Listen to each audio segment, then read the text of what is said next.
Oggi ci tuffiamo in un gorgo dall'apparente calma piatta, ma pieno di insidie, che nuotano sotto il pelo dell'acqua dal nostro collo in giù.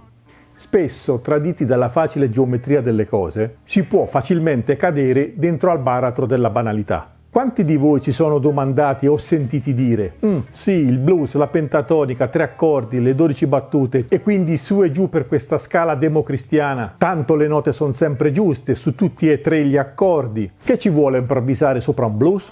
Poi, sistematicamente, dopo un chorus, siamo nel deserto e assetati, senza più cose da dire se non ripercorrere avanti e indietro un concetto già espresso. Come ho già detto in una delle precedenti puntate, tra le cose che secondo me più contano per suonare bene questo genere musicale, ma anche per essere predisposti ad ascoltarlo, sono 1.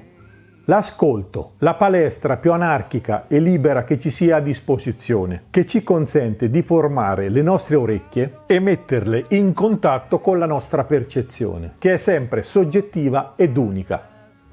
2. Capire a fondo la pronuncia stilistica e la sua geografia. Se vi spostate di 100 km, ad esempio, avrete la stessa nota ma un colore diverso, un tono diverso, un dialetto diverso. Sembra una sciocchezza, ma è un labirinto infinito, da cui non sono ancora uscito nemmeno io.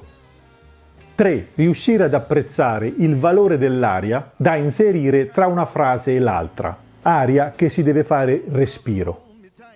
4. Altra caratteristica a mio avviso importante e che ci distanzia un po' dalla cosiddetta musica colta è che qui in Bluesland i cosiddetti difetti morfologici o posturali diventano peculiarità meravigliose ed uniche. 5. Oggi però sincronizziamo gli orologi e proviamo a parlare di tempo, il famoso timing.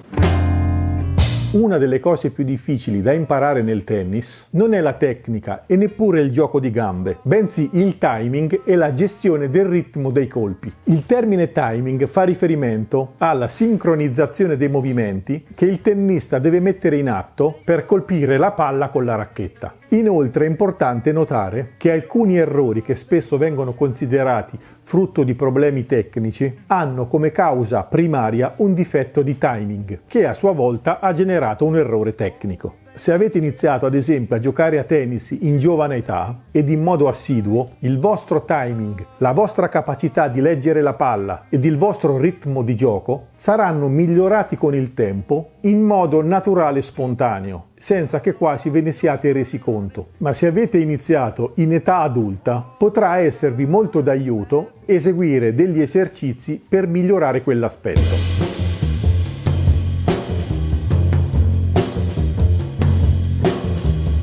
Con la chitarra, nello specifico, è la stessa cosa. In particolare, l'esercizio che sto per mostrarvi distoglierà la nostra attenzione dalla tecnica e ci darà maggiori possibilità di trovare nuovi modi per crescere come tennisti, come chitarristi. Una volta stabilizzato il processo, scoprirete inoltre di essere in grado di gestire meglio il vostro tono attraverso una potenza più controllata. Prima di mostrarvi questo funambolico esercizio tra il ginnico e l'esibizionista, dicevo timing.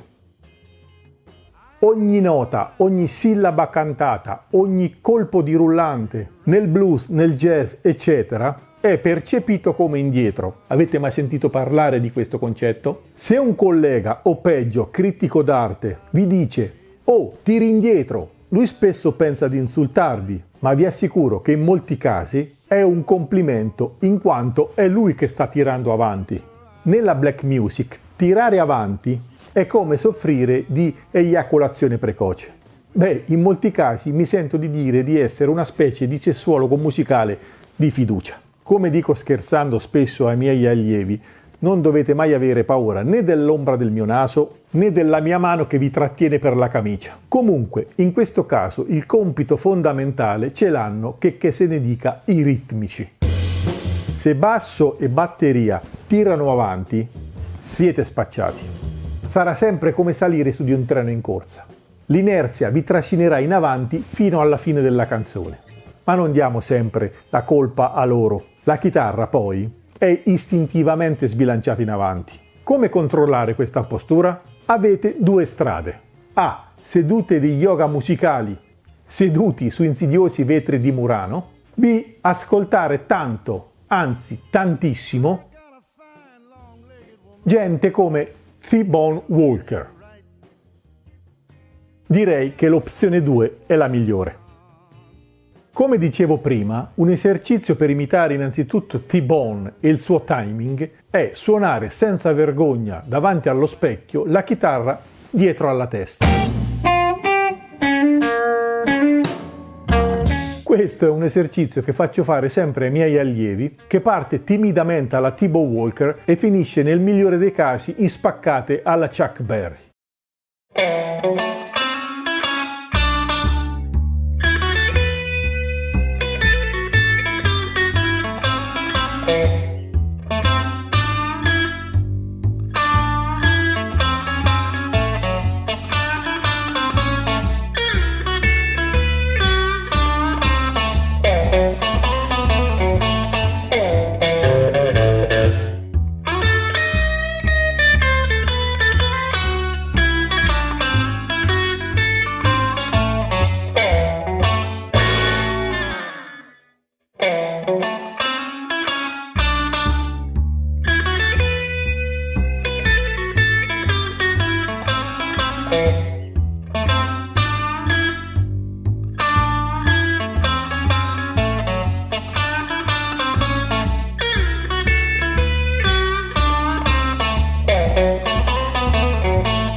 Quindi, anche se ho un po' una deformazione professionale nel tendere a spostare indietro ogni frase anche in condizioni normali, un orecchio attento percepisce come, suonando la chitarra dietro alla testa, il timing della mia chitarra si sia ulteriormente seduto. Forse anche per un discorso di latenza del pensiero che ci spinge a suonare quella frase pensata prima un millisecondo dopo. Ora, non scambiate questa attitudine filo-induista con scarsa aggressività. Il mio mediocre ed opinabile stile seduto è comunque riconosciuto in giro come melodico, ma cazzuto, tanto per parlare sempre tecnicamente. Ma questo, se possiamo così chiamarlo, difetto di timing, perdonatemi un po' la provocazione, anche un po' per colpa della musica rock e pop europea. Vi faccio un esempio pratico. Il rock che noi normalmente conosciamo, balliamo ed ascoltiamo per radio è nella maggior parte dei casi suonato in 4/4. Le note vengono poi messe a tempo sedendosi con il sedere in fuori su ogni quarto, o ottavo o sedicesimo, e così via fino ad arrivare ai velocisti palestrati, spesso in tutina da balestiere. Questo mediamente è il difetto cronico dei musicisti contemporanei, che hanno a mio avviso perso collegamenti con il blues e con le radici.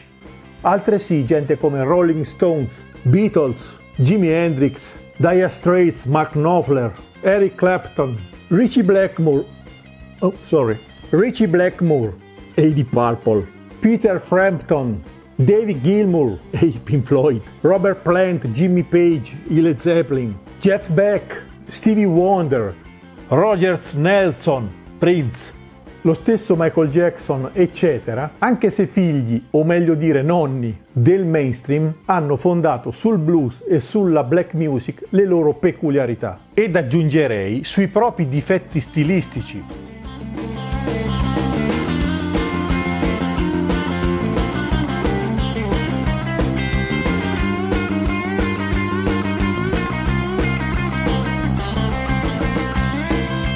Difetti che li avrebbero esclusi da qualsiasi conservatorio italiano. Ma la simbiosi difetti blues ha generato i vari tocchi e i vari timing, che ha reso ognuno di loro riconoscibili e singolari. Non avete mai bisogno di andare a leggere chi suona in quel disco o in quell'altro disco. Lo riconoscete immediatamente. Il blues si è decodificato a genere musicale dopo essere stato la spugna dei disagi quotidiani. Quindi non è sempre una suddivisione matematica che odora di conservatorio e di cera d'api. Dico una cosa politicamente scorretta, ma che ripeto spesso. Il blues è un'esperta e vecchia puttana. Va con tutti, ma gode con pochi.